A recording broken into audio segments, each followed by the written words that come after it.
नमस्कार प्यारे साथियों, आज हम पढ़ने वाले हैं राजस्थान की सभ्यताओं के अंदर कालीबंगा सभ्यता को याद करने की एक ऐसी गजब धमाकेदार शॉर्ट ट्रिक, जिसके बाद आपको यकीन दिलाता हूं कि कालीबंगा सभ्यता आप जिंदगी में कभी नहीं भूलोगे। सभ्यता को इस तरीके से याद करेंगे, ट्रिक भी हमारी इस तरीके से है कि आपको ट्रिक भी याद नहीं करनी पड़ेगी। अन्यथा क्या होता है कि ट्रिक जैसे कि लाइन बना दी तो आपको एक लाइन को याद करना पड़ता है, अगर आप वो लाइन भूल गए तो पूरी की पूरी ट्रिक गई। लेकिन हमारी ट्रिक एक ऐसी ट्रिक होने वाली है, अगर आपको वो ट्रिक भी याद नहीं है तो भी आपका काम चलने वाला है। यानी बिल्कुल ऐसे धमाकेदार, ऐसे रिलेटेड करके आपको पूरी की पूरी कालीबंगा इस तरीके आपके दिमाग में फिट करने वाला हूँ कि आपको यकीन नहीं होगा कि हम कालीबंगा सभ्यता का पूरी की पूरी चीजें याद कर चुके हैं। तो अपने धैर्य को बनाए रखिए और वीडियो को लास्ट तक देखना, और जब वीडियो पूरी हो तब आप जरूर बताना कि वीडियो कैसी लगी है। ठीक है, तो चलिए स्टार्ट करते हैं आज की वीडियो में।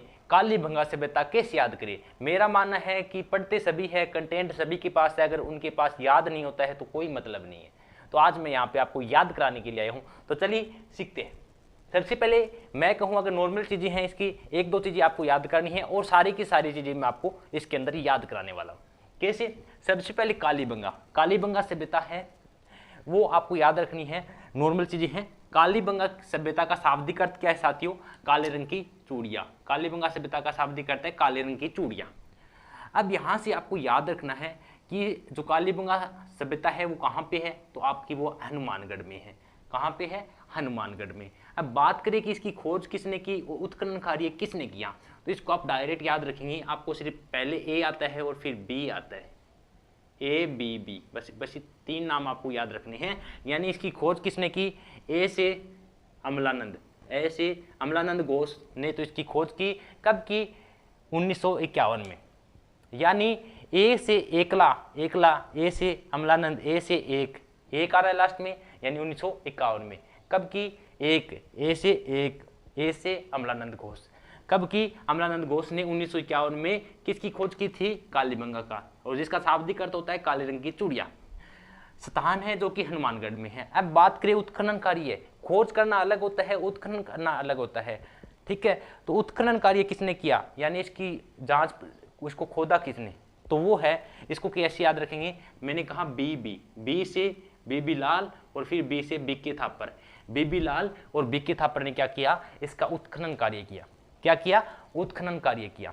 बस ये नॉर्मल चीज, बस इसको आपको ये याद करनी है। आगे का काम आप मुझ पे छोड़ दीजिए। आगे की सारी चीज आपको मैं इस तरीके से याद कराने वाला हूँ, रिलेटेड करके याद कराएंगे, न कि ऐसे कोई ट्रिक की एक लाइन बना के कि मैं कहूँ आपको ये ट्रिक की लाइन याद कर लो पूरी की पूरी। नहीं, आपको आपके ही तरीके से पूरी की पूरी सभ्यता है आपके दिमाग में फिट होने वाली है। तो देखना, मैं कहूँ बस आपको यहाँ पे दो ही नाम याद रखने। एक तो कालीबंगा से काले रंग की चूड़ियां, यहाँ पे क्या याद रखोगे आप? एक तो चूड़ियां याद रखोगे और दूसरा नाम याद रखोगे काली से काल। यानी यहाँ पे क्या पड़ा है? काल यानी अकाल पड़ा हुआ है। मैंने कहा आपको यहाँ पे दो ही नाम याद रखना है। एक तो आपको याद रखना है काल, यहाँ में काल का मतलब यहाँ पे भयंकर काल पड़ा है, और दूसरा आपको चूड़िया नाम याद रखना है। क्या याद रखना है? चूड़िया। बस इन दो नामों से मैं पूरी की पूरी सभ्यता आपके दिमाग में फिट करने वाला हूं। सबसे पहले तो आपको जब भी आपके सामने कभी भी कालीबंगा सभ्यता की क्वेश्चन पूछे तो आपको दिमाग पे लोड देना है। दिमाग पे लोड देने का मतलब कालीबंगा से काल, यानी यहाँ पे तो क्या है? काल पड़ा हुआ है। हमें मानना है, हम तो याद करने, यहाँ पे ज्ञानी बनने नहीं आए, हमें तो परीक्षा को पास करना है, तो हमें यहाँ पे सिर्फ याद करना है। तो एक बार रिलेटेड करने के लिए आपको मानना है कैसे? कालीबंगा, काल यानी कि यहाँ पे काल पड़ा था और काले रंग की चूड़ियां, बस ये दो चीज याद करो। तो सबसे पहले देखो, जहां पे काल पड़ेगा, जहां पे क्या पड़ेगा? काल, तो वहां पे क्या आएगी? गरीबी आएगी। क्या आएगी? गरीबी आएगी। तो वहां पे उसके पास कुछ नहीं पड़ेगा। काल तो एक ऐसा होता है जहां पे कुछ भी खाने के लिए नहीं बचता है, यानी पेड़ के छिलके तक खाने पड़ते हैं, तो उसी को ध्यान में। तो देखिए, काल पड़ा तो कालीबंगा को दीनहीन बस्ती कहेंगे या नहीं कहेंगे? गरीबों की बस्ती कहेंगे या नहीं कहेंगे? क्यों कहेंगे? यहाँ पे काल पड़ा था, काल पड़ेंगे तो गरीब होंगे तो हमें कालीबंगा को दीनहीन बस्ती कहा जाता है। क्या कहा जाता है? दीनहीन बस्ती। ठीक है, अब देखो, मान लो कि आप है, आपके यहाँ पे काल पड़ गया, भगवान करे न पड़े, लेकिन आपको याद करना है। ठीक है, काल पड़ गया तो काल पड़ेगा, उनके पास न तो पैसे बचेंगे, पैसे तो दूर की बात, उनके पास खाने की भी चीज़ नहीं बचती है। तो यानी कालीबंगा में काल पड़ा था, इसलिए इन्हें दीन इनकी बस्ती करते हैं। और उनके पास पैसे नहीं तो उन्होंने क्या किया, रहने के लिए जो घर बनाए थे वो कैसे बनाए थे, कच्ची ईंटों के। और कच्ची ईंटों के घर कौन बनाता है साथियों, कच्ची ईंटों के घर वही बनाता है जिसके पास पैसे नहीं होते हैं, यानी जहाँ पे काल है। तो कालीबंगा से यहाँ पे दीनहीन बस्ती कहते हैं, यहाँ पे काल पड़ा तो यहाँ पे कच्ची ईंटों के निर्माण किया। लेकिन काल पड़ा ही था तब उनके पास कुछ ईंटें थी, तो इन्होंने क्या किया, उससे पहले इन्होंने नालियां और जो स्नान घर है वो पक्की ईंटों की बनाए थे। ये चीज़ आपको यहाँ पे याद रखनी है साथियों कि जो स्नान घर व नालियों का निर्माण है इन्होंने पक्की ईंटों से कर दिया। इसके पास इतनी ईंटें थी, यहाँ भी जो कालीबंगा सभ्यता के अंदर जो लोग रहते थे उनके पास इतनी ही ईंटें थी कि वो एक नाली बना सके और स्नान घर, ठीक है। और तो इनके पास काल पड़ गया, काल पड़ने के बाद इन्होंने मकान बनाए तो वो भी कच्ची ईंटों के, इन्हें दीनहीन की बस्ती कहते हैं, ठीक है। उसके बाद कालीबंगा में क्या मिली है, अंडाकार कुएं। इसको कैसे याद करें सर, अंडाकार कुएं। तो अंडाकार कुएं, कालीबंगा में हमें क्या मिली, चूड़िया। और चूड़िया कैसी होती है, गोल होती है, ऐसे अंडे के आकार की होती है। तो यहाँ पे क्या मिला, अंडाकार कुएं। क्या मिले हैं, अंडाकार कुएं मिले हैं, अंडाकार कुएं मिले हैं। और देखो आगे क्या है, 7 अग्निवेदिकाएं प्राप्त हुई है। यहाँ पे क्या हुई है, किसे ऐसे किसे याद करें, जब आपको भूख लगती है और जब आपको खाने को नहीं मिले तो कहते हैं ना, मेरे तो पेट में आग लगी है, चूहे दौड़ने लगे हैं, आग लग चुकी है भूख की इतनी। तो यहाँ पे इनके पास पैसे नहीं थे, क्या नहीं थे, इनके पास पैसे नहीं थे, गरीबी थी, काल पड़ चुका था। तो इन्होंने क्या किया, पेट के अंदर आग लगे। इससे याद रखना है, यहाँ पे क्या मिली थी, 7 अग्निवेदिका मिली थी। कितनी अग्निवेदिका, 7 अग्निवेदिका मिली थी। यहाँ पे अंडाकार कुएं मिले थे। कालीबंगा में बलि प्रथा का प्रचलन था। और साथियों यकीन माना, जब कहीं पर काल पड़ता है तब भाई भाई का नहीं होता है, बेटा माँ का नहीं होता है, यानी सब अपना जीवन बचाने के लिए कुछ भी कर सकते हैं। तो यहाँ पे एक दूसरे का बलि देने लगे थे, याद करना है, ठीक है। यहाँ पे क्या करने लगी थे, बलि देने लगी है, यानी एक दूसरे को मार के खाएंगे। मान लो कि अगर कहीं भी काल पड़े, पीछे की बातें सुनिए कि हमारे भी पूर्वज कहते हैं कि यहाँ पे काल पड़ा था तब हमने ऐसे किया, तो वही बात। तो बलि प्रथा यानी बलि देने लगे थे एक दूसरे की। काल पड़ेगी, गरीबी आएगी तो खाने के लिए कुछ तो चाहिए, और मरना कोई पसंद करता नहीं था, तो एक दूसरे की क्या करने लगे, बलि देने। इसलिए कालीबंगा में बलि प्रथा का प्रचलन था।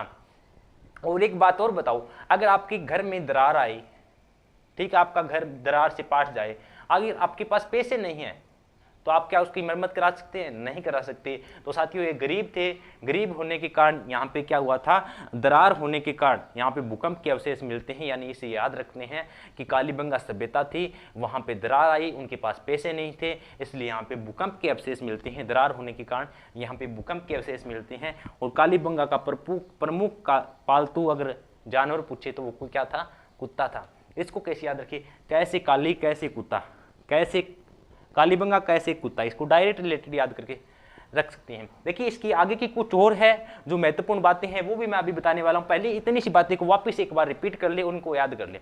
सबसे पहले मैंने बताया कालीबंगा, कालीबंगा का शाब्दिक अर्थ काले रंग की चूड़ियां।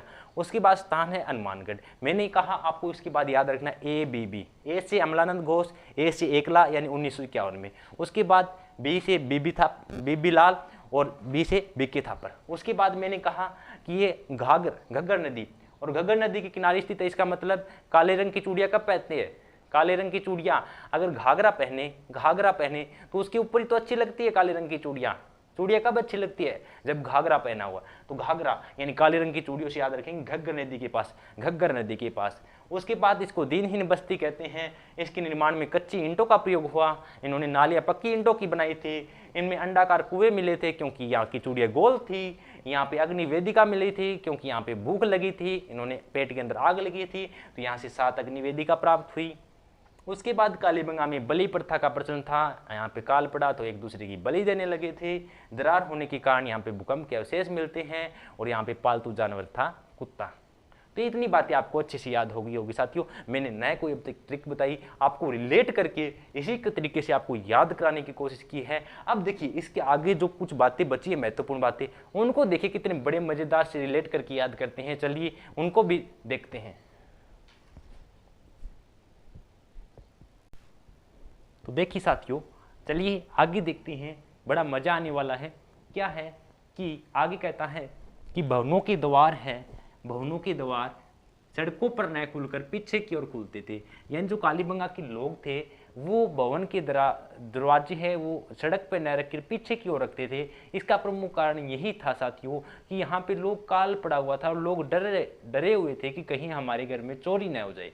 क्या ना हो जाए, हमारे घर में कहीं चोरी हो गई तो क्या करेंगे, कुछ थोड़ा मोटा बचा है वही खाने के लिए है वो भी ले जाएंगे। तो इस रिलेटेड याद करना है, यहाँ पे काल पड़ा था इसलिए लोग यहाँ पे घरों के दरवाजे पीछे रखते थे ना कि आगे की ओर। इससे आपको याद रहेगा कि कालीबंगा के लोग घरों के दरवाजे कहाँ पे रखते थे, पीछे की ओर, न कि सड़क की ओर। ठीक है।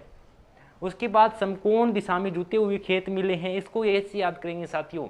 इसको याद करने के लिए कैसे, कालीबंगा, काली क्या होती है, परछाई होती है। और परछाई जैसे कि मैं यहाँ पे खड़ा हुआ और आपने कभी अपनी परछाई देखी है तो क्या होगी, ऐसे नीचे गिरेगी। क्या गिरेगी, ऐसे नीचे गिरेगी। और मैं ऐसे खड़ा हूँ तो कितने डिग्री का कोण बनेगा, ये समकोण। समकोण का मतलब होता है 90 डिग्री का यानी का से काले, काली से परछाई, और परछाई हमेशा 90 डिग्री कोण पर पड़ती है। इसका मतलब 90 डिग्री का मतलब परछाई हमेशा समकोण पर ही गिरती है। तो कैसे काली परछाई, काली से परछाई से यानी कालीबंगा।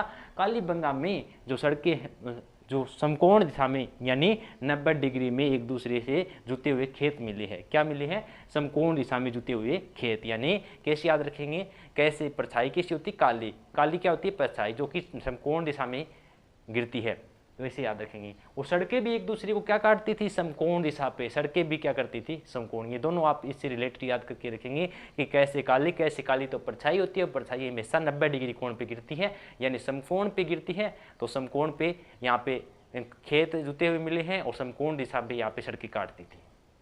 ठीक है। उसके बाद कालीबंगा में लोग गेहूं और जौ का प्रयोग करते थे। यानी जो बीजते जो यहाँ पे फसल बोते थे, गेहूं और जौ का प्रयोग करेंगे। मानो कि आपकी यहाँ पे काल पड़ा है, यहाँ पे खाने के लिए कुछ नहीं है, क्या आप सरसों बोओगे वहाँ पे, कभी भी नहीं बोओगे।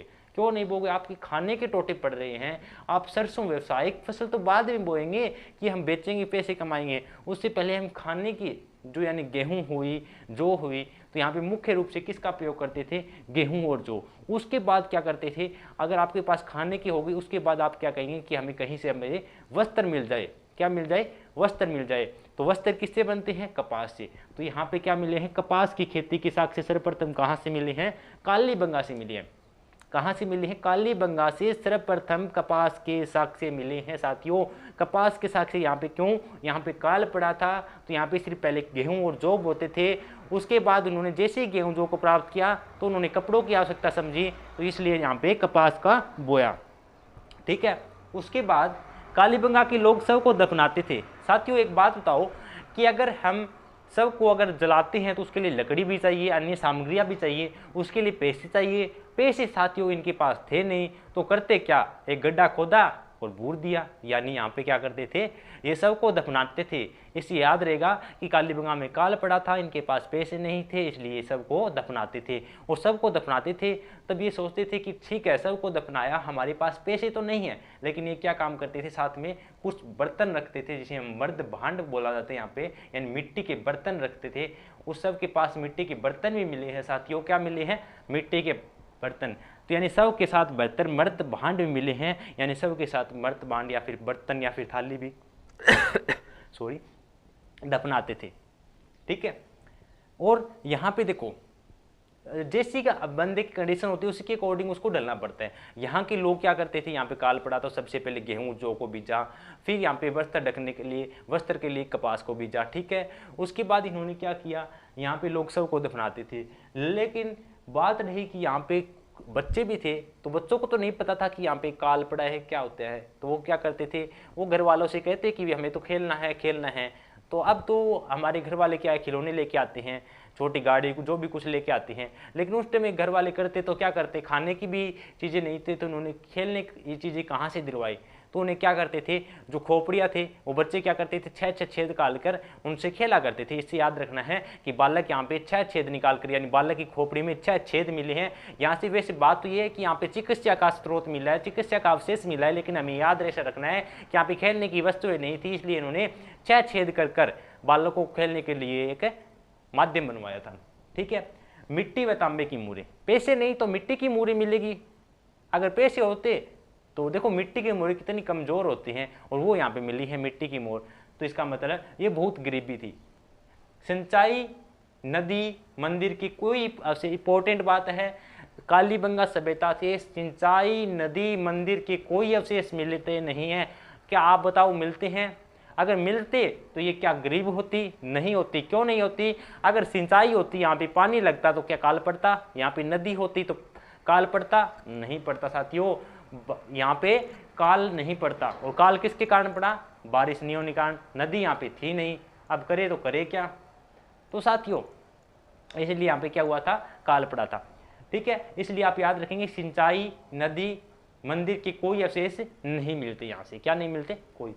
और लास्ट और इम्पोर्टेंट बात, ये जितनी बातें बताई यहाँ से सारे के सारे वन लाइनर, मैंने देखो जितनी भी यहाँ पे लाइन लिखी इससे पहले सारे के सारे एग्जाम में पूछे हुए क्वेश्चन हैं, वो सारे के सारे इंपॉर्टेंट है, मैंने निचोड़ निकाल के आपको दिया। इससे बाहर कालीबंगा सभ्यता में कुछ नहीं बचता है साथियों, आप ये याद कर लेना और आपका एग्जाम में एक भी बार क्वेश्चन नहीं जाएगा।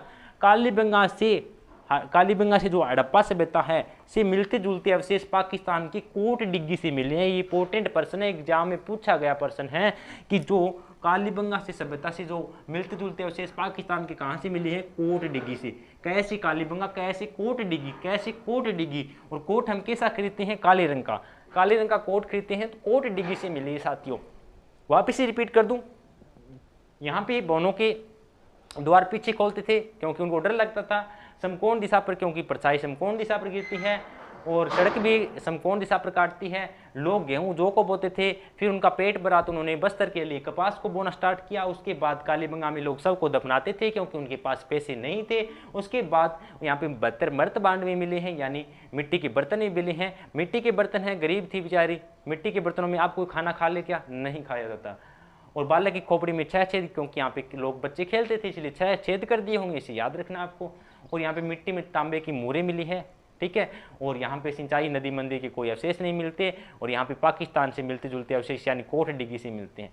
ये पूरी थी आपकी कालीबंगा सभ्यता। हमने रिलेट करके पूरी की पूरी सभ्यता याद करने की कोशिश की है। बिल्कुल अच्छे से याद रखना आपको, जब भी कालीबंगा से कोई भी क्वेश्चन उठे तो आपको याद करना है कैसे कालीबंगा, कैसे काल। यहाँ पे तो काल पड़ा था और काल से रिलेटेड जो जो बातें मैंने बताई है उसके अकॉर्डिंग आपको इनको याद रखना है, कैसे काले रंग और कैसे काली चूड़ियाँ। अगर आप याद करें ना, इसको मत देखो, आप पूरी की पूरी वन लाइन चीज़ें बता सकते हैं कि हमने क्या पढ़ा। सबसे पहले पढ़ा हमने कालीबंगा सभ्यता। कालीबंगा सभ्यता कहाँ की है? हनुमानगढ़ की है। और इसकी स्कोर किसने की? मैंने कहा इसको याद करना है ए बी बी। ए से अमलानंद घोष ने, ए से एकला, एकला से एक आता है लास्ट में यानी 1951 में। फिर बी बी, बी से बीबी लाल, बी से बीके थापर, ठीक है। उसके बाद ये कहाँ की है? कौन सी नदी के किनारे हैं? तो काले रंग की चूड़ियाँ किसके ऊपर पहने अच्छी लगती हैं? घाघरे के ऊपर। तो घग्गर नदी के किनारे। किसके है? घग्गर नदी के किनारे। इसको दीनहीन बस्ती क्यों कहा जाता है? क्योंकि यहाँ पे काल पड़ा था, ये गरीबों की बस्ती थी इसलिए इसे दीनहीन बस्ती। यहाँ पे जो मकान बने थे वो कच्ची ईंटों के बने थे और जो नालियाँ बनी थी वो पक्की ईंटों की बनी थी। किसकी बनी थी साथियों? पक्की ईंटों की बनी थी, ठीक है। और यहाँ पे 7 अग्निवेदिकाएं मिली हैं क्योंकि लोगों को भूख लगी तो यहाँ पे क्या किया लोगों ने? आग लगी पेट में, इसे याद रखना अग्निवेदिका है। यहाँ पे अंडाकार कुएं मिले हैं, अंडे से याद रखना है। यहाँ पे अंडाकार चूड़ियाँ थी यानी चूड़ियाँ गोल थी, अंडेकार थी, यहाँ पे अंडाकार कुएं मिले हैं। और आपको यहाँ से क्या याद रखना है साथियों? यहाँ से आपको और भी मैंने बताया था, और क्या बताया था? देखो मैंने इतनी चीज़ आपको बिना देखी यानी सारी की सारी इस रिलेटेड तरीके से बताई है, ठीक है। और यहाँ पे अग्निवेदिकाएं मिली थी और यहाँ पे अंडाकार कुएं भी मिले थे। और क्या चीज़ें? यहाँ पे भूकंप के अवशेष मिलते हैं क्योंकि यहाँ पे दरार आई थी, यहाँ पे मरम्मत कराने के पैसे नहीं थे तो भूकंप के अवशेष मिलते हैं, ठीक है। और ये चीज़ें मैंने आपके सामने लिखी है। इस तरीके से मैंने आपको पूरी की पूरी सभ्यता अच्छे से रिलेट करके याद कराने की कोशिश की है। क्या आप ऐसे ही तरीके से सारी की सारी सभ्यता और पूरा जीके पढ़ना चाहते हैं तो प्लीज़ आज ही हमारे यूट्यूब चैनल को सब्सक्राइब कर लेवे। और आपसे वादा करता हूँ कि पूरा जीके आपको कुछ दिनों के अंदर ही आपको इस तरीके से लगने लगेगा कि हम तो कब से कितनी मेहनत कर रहे थे और कितनी जल्दी हमें याद है। मैंने अब ये बताई है, आप घर जाकर इसको रिलेट करके एक बार और पढ़ लेना, एक बार फिर वापस शाम को। उसके बाद कोई माई का लाल नहीं है कि आप कोई बुला सके कालीबंगा। जब भी कालीबंगा का नाम आए तो उसको काल और काली रंग की चूड़ियाँ 2 नाम याद रखना, उसके बाद सारी की सारी चीज़ आप बता सकते हैं। तो वीडियो अच्छी लगी हो तो प्लीज़ लाइक कर देना, चैनल पर नए हो सब्सक्राइब करके जो पास में बेल आइकन है उसे प्रेस कर लेना ताकि आने वाले सभी वीडियो की नोटिफिकेशन आपको मिल सके। तो चलिए मिलते हैं साथियों नए वीडियो में और उस नई सी ट्रिक से। तब तक के लिए लगे रहिए, मेहनत करते रहिए, एक दिन हमें अपनी सक्सेस अवश्य मिलेगी। जय हिंद, जय भारत।